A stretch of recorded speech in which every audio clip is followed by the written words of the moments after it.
All right, just hours before the kickoff to this 2024 season, huge news that involves the 49ers. The Dallas Cowboys have re-signed Dak Prescott to record money. He becomes the first $60 million quarterback. 4 years, $240 million. And now when we look at the average per year at the top of the quarterback market, it had been $55 million. Joe Burrow, Jordan Love, Trevor Lawrence, all at that $55 million mark.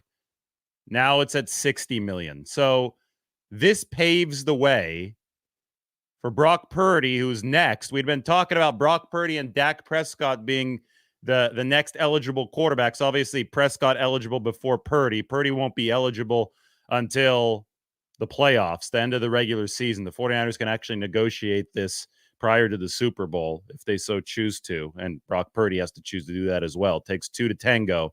But this sets the table for Brock Purdy to be the first quarterback north of 60 million APY. Tom Pelissero, I think, reported the initial numbers first. Then we got 231 million in guarantees. Now, this is a little bit more complicated. There's total guaranteed money and there's fully guaranteed money. Fully guaranteed money is stronger than total guaranteed money because fully guaranteed money is guaranteed for skill. Total guaranteed money is only guaranteed for injury. So Deshaun Watson had, I think still has the high watermark in fully guaranteed money. The Browns gave him an unprecedented deal that had $230 million fully guaranteed. There's no funny money on it at all. They say, the report here is that Prescott's at $231 million, but the report is saying that it's just guaranteed money. Nobody's specifying that it's fully guaranteed money.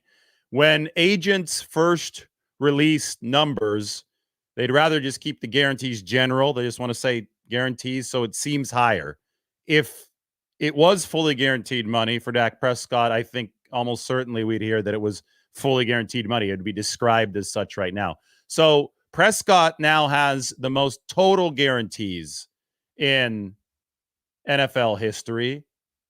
The total guarantee scale here, Deshaun Watson had been at number one because the total guarantees are also full guarantees for Deshaun Watson. He had been at $230 million. Joe Burrow had been at $219 million. Trevor Lawrence is at $200 million. So Dak Prescott at $231 million. Now, we're still waiting for the fully guaranteed total for Dak Prescott. The top of that list, we have got Deshaun Watson at the $230 million that I was talking about, followed by Joe Burrow at $146.5 million. So way lower. Trevor Lawrence at $142 million. Lamar Jackson at $135 million. So you could see here that the league is likely still viewing Deshaun Watson's $230 million fully guaranteed as an outlier. I'm guessing that Prescott will be at around $150 million fully guaranteed, maybe 160. Number two, again, is Joe Burrow at $146.5 million fully guaranteed. So don't confuse the total guarantees with the full guarantees. But anyway, last year, the two best quarterbacks in the league as far as efficiency went were Brock Purdy and Dak Prescott. This is from Ben Baldwin's website.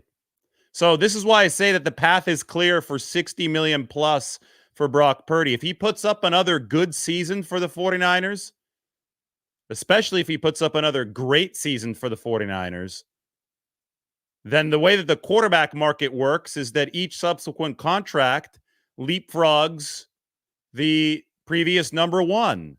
So if you look at this by XY axis, completion percentage above expectation is on the x-axis, so moving left and right. And EPA per play, it's expected points added per play, is on the y-axis. So that's going to be a nice objective measure of efficiency within the context of any given offense. You want to be further to the right and further up on this graph. That's where Brock Purdy is. Dak Prescott is also where you want to be. This is for 2023, by the way. Dak Prescott is in the upper right as well, just like Josh Allen. Tua Tagovailoa had a nice year last year. Jalen Hurts, Lamar Jackson, Patrick Mahomes, familiar names moving along the diagonal line toward the upper right. But it's Purdy who is standing out amongst everybody. If you look down at the bottom for the EPA and CPOE, so EPA is the vertical axis and CPOE is the completion percentage over expectation. That's the horizontal axis. They put a composite score at the bottom and they rank all the NFL quarterbacks. Well, look at the top two. It's Brock Purdy and Dak Prescott. Also, if you look at QBR, I know that's proprietary, but QBR has been a good way to reflect some of the rankings that I just showed you in a simpler number. It was Brock Purdy number 1, Dak Prescott number 2. So that's what's at stake for Brock Purdy and the 49ers this year. You deliver another good season. You have now stacked 3 good seasons on top of each other. And the way that the quarterback market continues to leapfrog itself, you put yourself into position, if you're Brock Purdy, to be at least a $61 million quarterback. It's just the way the market works. It was about, 4 or 5 months ago when I said Brock Purdy's in line to be a $60 million quarterback. And a lot of people said, no way, that's crazy. Yes way, it's the way that it's going. This is exactly how things were trending, and this is exactly how things have gone. Dak Prescott has now hit the $60 million mark, and Brock Purdy is he's the next elite guy in line to be paid. Now, he's not eligible yet. You're not eligible to be paid until after you've accrued 3 NFL regular seasons. That means that on, the 49ers week 18 game against Arizona is sometime in early January.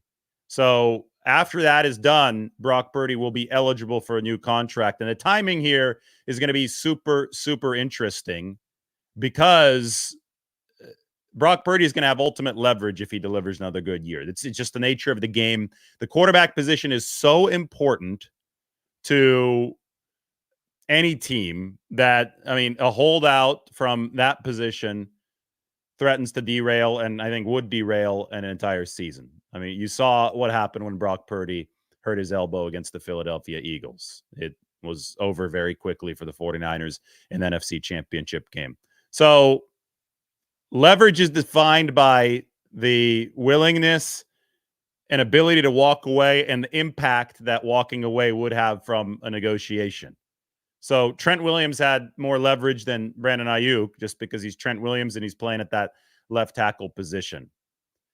Brock Purdy is going to have more leverage than Trent Williams because he's a quarterback, and if he walks away from the table because the 49ers don't give him an offer that he feels is satisfactory, well, the 49ers are in big trouble. So when somebody has ultimate leverage, and the quarterbacks in this league do, which is why you've seen the pay scale erupt like this, when somebody has that ultimate leverage, it might be beneficial to recognize that sooner rather than later and get on top of things for an extension. So this is exactly what Dallas just did with Dak Prescott. He was still under contract for this season, but knowing that Prescott was going to have a ton of leverage as the number 2 QBR guy last year as a good quarterback for the Dallas Cowboys, and don't get me started with Trey Lance. Trey Lance was never going to replace Dak Prescott in Dallas. When you have Prescott delivering at this level, well, you might as well get that deal done right now before the 2024 season opener. Now, the 49ers can't get a Brock Purdy deal done right now because, again, he's ineligible for a new contract. So he'll have to make most of his money through endorsements for the time being because Purdy's set to make only about a $1 million base salary this year. Talk about the best value in sports. I think it has to be the 49ers and what they're getting from Brock Purdy right now. Brock Purdy's over here delivering the most efficient quarterback play in the league by a lot, while he is making 1/60th of the top spot in the NFL. It's Purdy and Prescott 1-2 in efficiency. Prescott's number 1 in pay at $60 million per year, and Purdy's at about $1 million per year. Just adds another fascinating element to one of the great stories in American sports. Maybe I would say one of the great stories in American sports history. And it will continue to blossom if Purdy continues to play well. But to go from the very last draft pick in the NFL, number 262, Mr. Irrelevant, as they call that pick, to MVP finalist in less than 2 full seasons, including an elbow tear, right? The UCL tear. The fact that Brock Purdy has gone through all of this and is still at the very top of the efficiency scale in the NFL is one of the most fantastic stories that I think anybody has seen as far as what the draft can produce in football. So now we wait to see what the next chapter of this story is. The 49ers obviously open up against the Jets on Monday night. That leads me to what I put out this morning up on The Athletic. Brock Purdy's college reunion, why the 49ers opener versus the Jets has an Iowa State flavor. You should go out to The Athletic and check this out. You know, I went to Ames over the course of the offseason, and Iowa State just beat Iowa yesterday, much to the chagrin of George Kittle, but Brock Purdy was extremely happy about it. In fact, I think we've got video of Brock Purdy going crazy watching the game. Yes, we do. We're going to play that video here in just a second. But Iowa State was where this started for Brock Purdy. So it was a big deep dive that I did, talking to Matt Campbell, talking to a lot of the staff over there in Ames, driving around town, finding some Brock Purdy memorabilia in sports bars. There's one place called Wallabies in Ames where they've got Brock Purdy's jersey right next to Joe Montana's jersey, both 49ers jerseys, both signed up on the wall. So that was really cool. But I said, I've got to do a follow-up ahead of 49ers Jets, because 49ers Jets features the most Iowa State players in one NFL game in league history. There are 4 Iowa State players that are going to be suiting up, and it just so happens it's going to be a couple days after Iowa State won its in-state rivalry game against the Fighting George Kittles of Iowa, the Iowa Hawkeyes. The Iowa State Cyclones got the win. Brock Purdy was extremely happy about it. Why don't we watch from inside the Purdy household? 6, 5.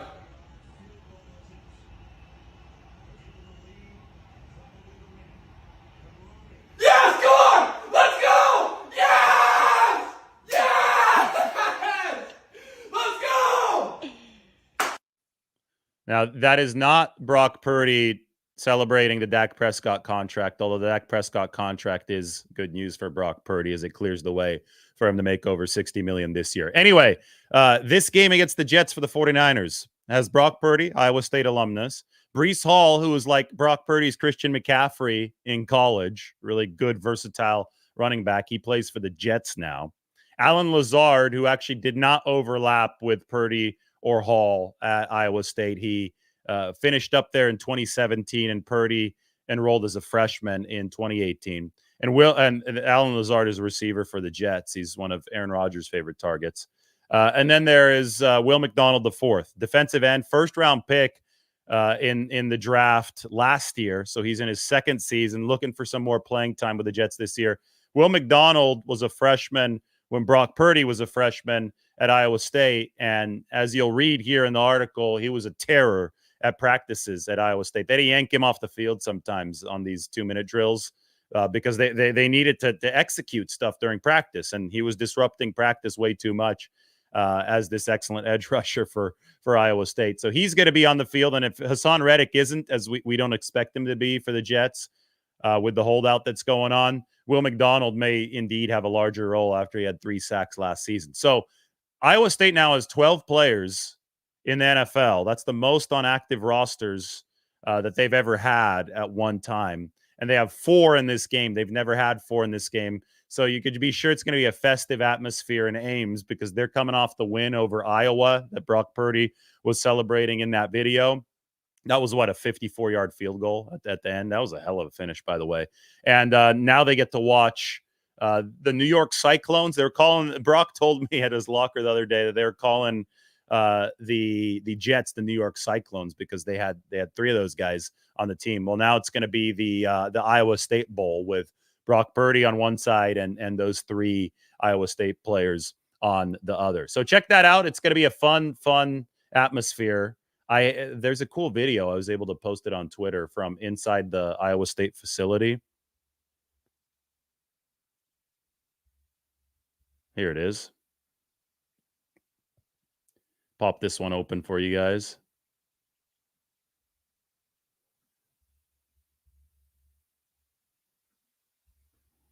Get this up on the screen.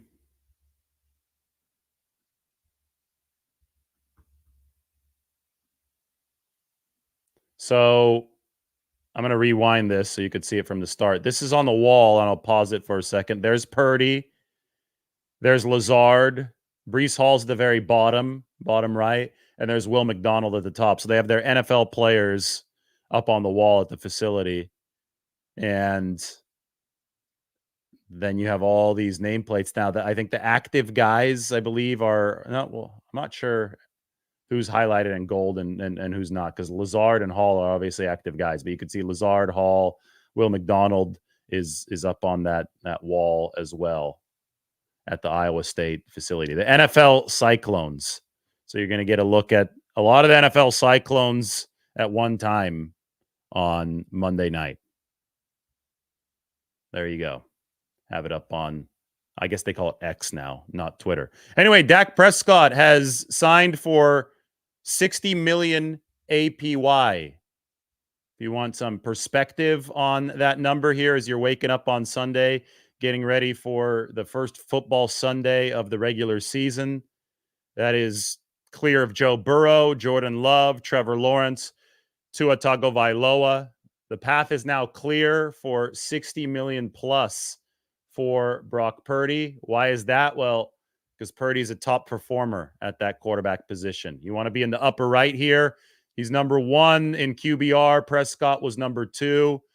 You know, even if you're not the very top efficiency-wise at the quarterback position, the way these contracts have worked, because quarterbacks have such leverage because teams can't operate without them, the way this has worked is that a good quarterback has basically found himself at the top of the pile whenever he's negotiated his contract. So all Brock Purdy has to do is be good this year. Again, he's been excellent, sensational, great, whatever you want to say, over his first season and a half with the 49ers. If he remains good, he should be in line to usurp Dak Prescott unless we see a market crash. And with the way that the game is set up, with quarterbacks being as important as they are, it's just really hard to see something like a market crash. So the next interesting thing about this Dak Prescott deal, it's going to be to see the guaranteed money in terms of a division between fully guaranteed money and total guaranteed money. This is what's been reported so far.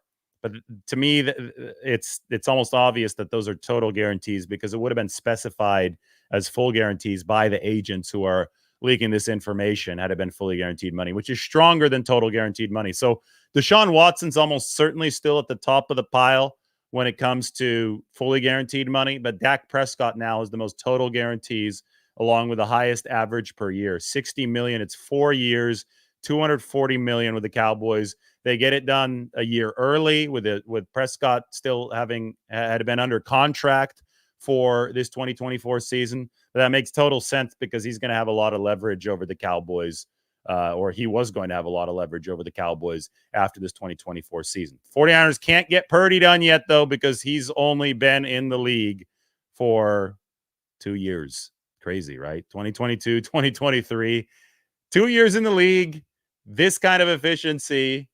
I mean, look, guys, you want to be further up to the right, further up. Mahomes, Jackson, Hurts, Prescott, Tagovailoa, Allen, all good quarterbacks, all guys that did good stuff last year. There's Purdy. He's only played for a season and a half. So it's one of the most fascinating contractual cases we've ever seen, not because he's only making $1 million right now to do what he's doing up on that graph, but because the sample size, I think it's big enough now for the 49ers to be really comfortable, but entering last season, it was still way too small. And it's still, the rules are set up for the teams to be protected here, but the sample size still has to be solidified a little bit. And I think this third season is going to be what can solidify it for Brock Purdy, because then you could go into the 2025 offseason with, 2 full seasons, so 2.5 total seasons of football under Brock Purdy's belt to enter this negotiation. And that certainly seems a lot more sturdy than a season and a half. All right, I'm going to open this up to 49ers Q&A. It is Football Sunday. We can go through some of the games that we're going to be watching today. That should be fun. Where's my phone at? Wish I knew where my phone was at. I used to use it as my camera. I no longer use it as my camera, and I have no idea where it is. So I'm going to put up the NFL schedule on my screen instead. It seems just as easy. NFL schedule, and we open it up to Q&A, and we go from there. The week 1 schedule. Here we go.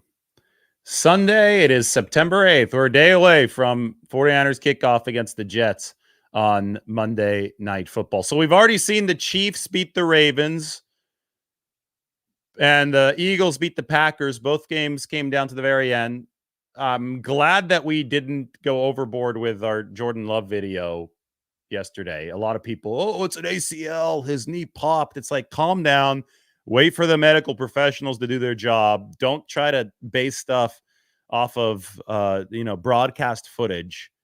And, there's so much premature hand-wringing there. It was an MCL, right? It was an MCL. Jordan Love should be back this year. That's great news. We don't want to see anybody hurt, especially at that quarterback position, because that derails an entire team. So Jordan Love will be back at some point this year. That was an unfortunate finish to the Eagles and the Packers game. The Chiefs and the Ravens, to me, that was super interesting just because of how that came down to the very end. It's literal game of inches there. We're probably going to see those two teams play each other again in the AFC postseason. At least I hope so, because good football whenever the Chiefs and the Ravens play. In about an hour, we're going to see the Falcons host the Pittsburgh Steelers. So get to see the start of the Russell Wilson era in Pittsburgh. We're going to get to see the Bills and the Cardinals. Probably not as much intrigue about that game, but hey, Kyler Murray against Josh Allen could be watchable, right?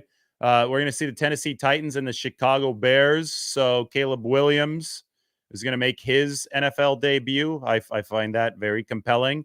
The New England Patriots and the Cincinnati Bengals. That might be the least compelling game of the weekend. The Houston Texans, DeMeco Ryans, and 49ers South, right? down in Houston against the Indianapolis Colts. Could be watchable football. Jacksonville against Miami after Tyreek Hill was detained this morning. We saw that on video. That was some crazy footage. We're going to get more information on that. But according to the Dolphins, Tyreek Hill is going to play. So that's going to be that. I mean, let's see what happens down there in South Florida between Jacksonville with newly paid quarterback Trevor Lawrence and the Miami Dolphins with newly paid quarterback Tua Tagovailoa throwing to Tyreek Hill in this game.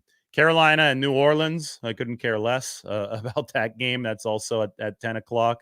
The Minnesota Vikings at the New York Giants. All right, let's watch Sam Darnold take over the starting role for the Minnesota Vikings. That should be fun. Gonna have to drop by the Bell Tower in San Francisco is the Minnesota Vikings bar. Maybe drop by and watch that. Then we move to the 1 o'clock slate of games, afternoon window. Raiders and Chargers. The Jim Harbaugh debut for the LA Chargers. So that's going to be worth watching. The Broncos and the Seattle Seahawks, obviously divisional implications for the 49ers. That game is up in Seattle. The Cowboys and the Browns. So Dak Prescott, newly paid. They're going to be facing Cleveland at 1:25. That's going to be Tom Brady's broadcast debut. And then the Commanders and the Tampa Bay Buccaneers. That's going to be at 1:25 p.m. as well. The Jaden Daniels game for Washington. Sunday Night Football's the Rams and the Lions. Rematch of the playoffs last year in Detroit. Stafford against Goff. Good stuff. And then the Monday night game. There are no dual Monday night games this time. That's good because it's Niners Jets. I think everybody would want to watch that. That's going to be compelling. The Iowa State Cyclone Bowl. Purdy against 3 of his fellow Iowa State alumni. All right. I promised the 49ers Q&A. You've had some time now. I'm going to move to it so we can check it out.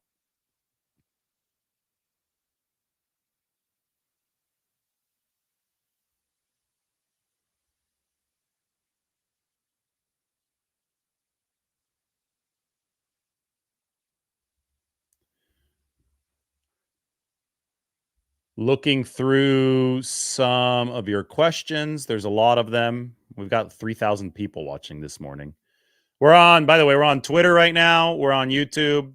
Those are the video streams, and then the podcast is the Lombardi Lounge. So if you're listening on the podcast, you should subscribe to the YouTube. You should follow along on Twitter. If it's the other way around, you should subscribe to the podcast so you have all the channels firing for you. I don't think that Tyreek Hill was arrested. I think Tyreek Hill was detained. Let's make sure that whenever we're covering a potential legal situation, I think the wording is extremely important. They did not take him to jail. I saw the video, and then according to reports, they let him go. So I would say he was detained.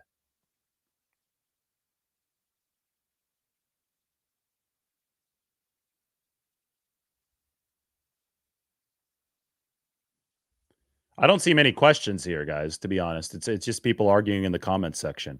Here's a good one. Andrew. Andrew, you could always count on Andrew for good questions. Do you think Jake Tonjes will be a factor tomorrow? Well, he's going to be the third tight end. I think Saubert is the clear 2. On special teams, yes. One thing about Jake Tonjes, I think he's reworked his body. I've gotten a look at him throughout training camp, and they really liked him at that backup fullback role when Kyle Juszczyk was unavailable due to a vet day. So I think Tonjes is very, very capable of delivering what the 49ers need. However, probably would take an injury at the tight end position to slide Jake Tonjes in there. That being said, I think he's going to be a factor on special teams if he's active in this game.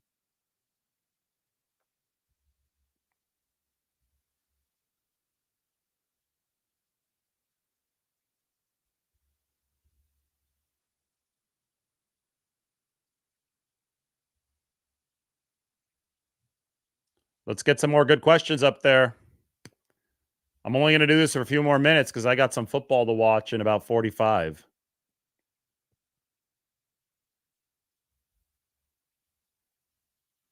Is McCaffrey 100% or is he still hurting? McCaffrey says that he's feeling good. He's not concerned at all about the calf. I mean, when something is on the injury report, it's like like if there's anything that's been lingering or a player's working on it, usually has to end on the injury report so you're compliant with what the NFL is asking. So I don't think it's something worth stressing about if Christian McCaffrey is not stressing about it. Let's just sit back and watch how this unfolds.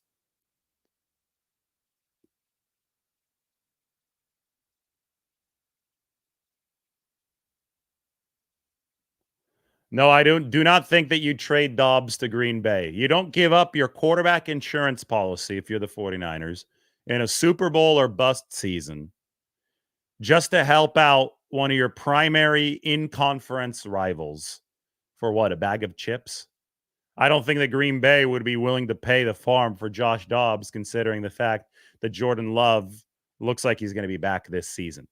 The 49ers of all teams should know the value of quarterback depth.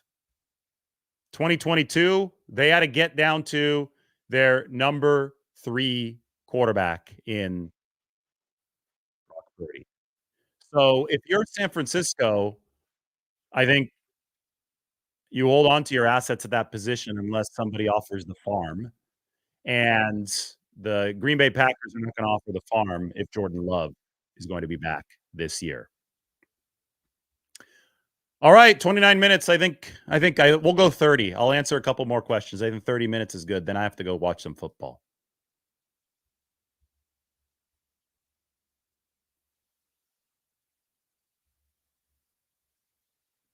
Do I think Trey Lance can start for the Cowboys after Dak's new contract is over? No, I don't. Trey Lance has not shown us that he's capable of being a starter in the NFL up to this point. So, I mean, Prescott's one of the best in the game, and until Lance actually proves something, he's not going to be a threat to unseat Dak Prescott in Dallas. Now, I mean, Prescott's still going to play for a while. It still seems like he's in his physical prime. So, I think that another team, if Lance is going to start in the next couple years, which again, we haven't seen many signs of that being the trajectory of his development. They let him throw a lot this preseason, and it still looked really rough. It still looked really inefficient. Then that starting spot, what in the remarkable occurrence of things turning around for Trey Lance and him becoming an efficient quarterback, it probably won't happen in Dallas now that Dak Prescott has been re-signed. And Trey's going to be a free agent next year, so they would have to re-sign him. Why would unless they can re-sign him at the league minimum if they like him as a backup in that room? But I still think you probably would want a little bit higher of a floor to be a backup. That was the issue with the 49ers and Trey Lance. They're like, yeah, we think he has some potential. We might be able to work with him, but Sam Darnold definitely had a higher floor, so he won that QB2 job for the 49ers.